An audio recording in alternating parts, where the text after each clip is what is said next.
You announced last month you were resuming the search for police chief. A community survey went out. You had stakeholder meetings. When do you expect to publish that report, that engagement report, when it comes to what you learned? I got a couple more weeks of work still. I had a number of meetings this week.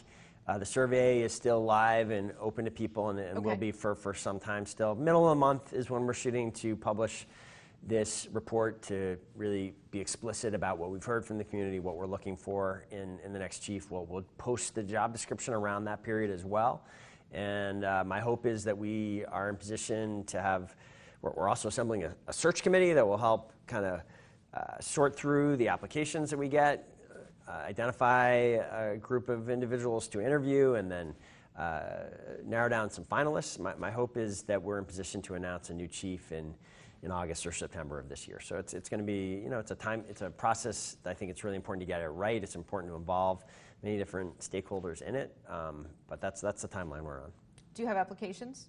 Well, we don't yet because we haven't formally opened it yet. We're finishing this Okay. kind of listening, surveying period.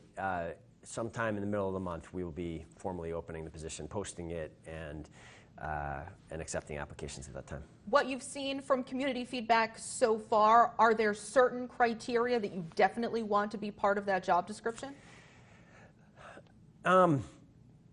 Well, listen, I always look for department heads that are good communicators. I think that these are leadership positions where people need to be able to communicate internally. They need to be able to communicate with the public. That is certainly the case for the police chief. Certainly it's important right now that we have someone that is able to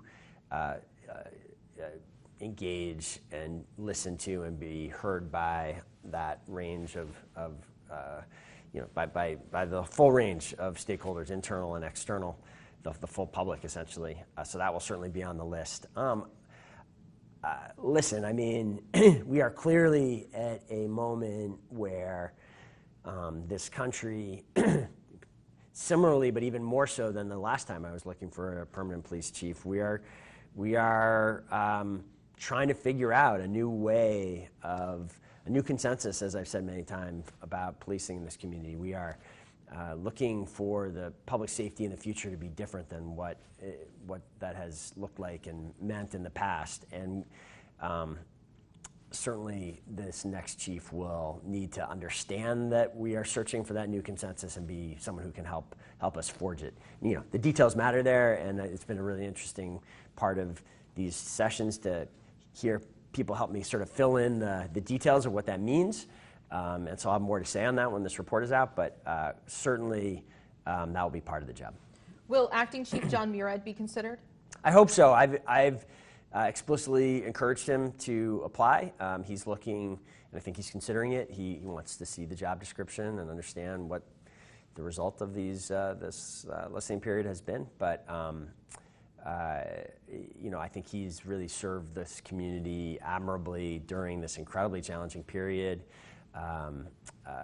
He's done that despite being relatively new to the apartment and The state? Yeah, I mean, he grew up here, of course. I think he has deep Vermont roots, but he had been gone for some time. So, listen, I'm very thankful and grateful that we've had Chief Miro during this very challenging period. I hope he'll be.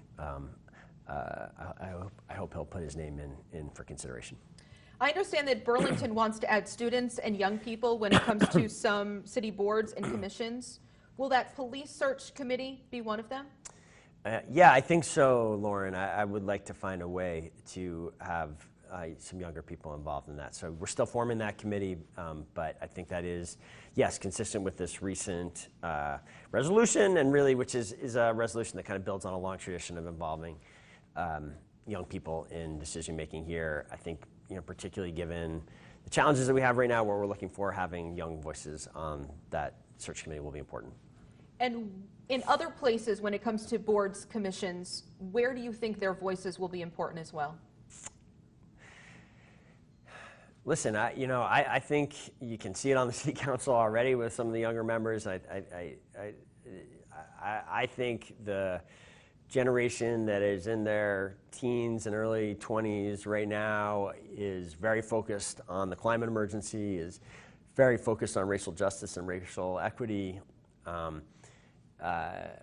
those issues apply. There are many different boards and commissions that grapple with those issues in one form or another, and so I think this effort to kind of broadly, in every place we can, be structuring a way for young voices to have a formal seat at the table is a good thing.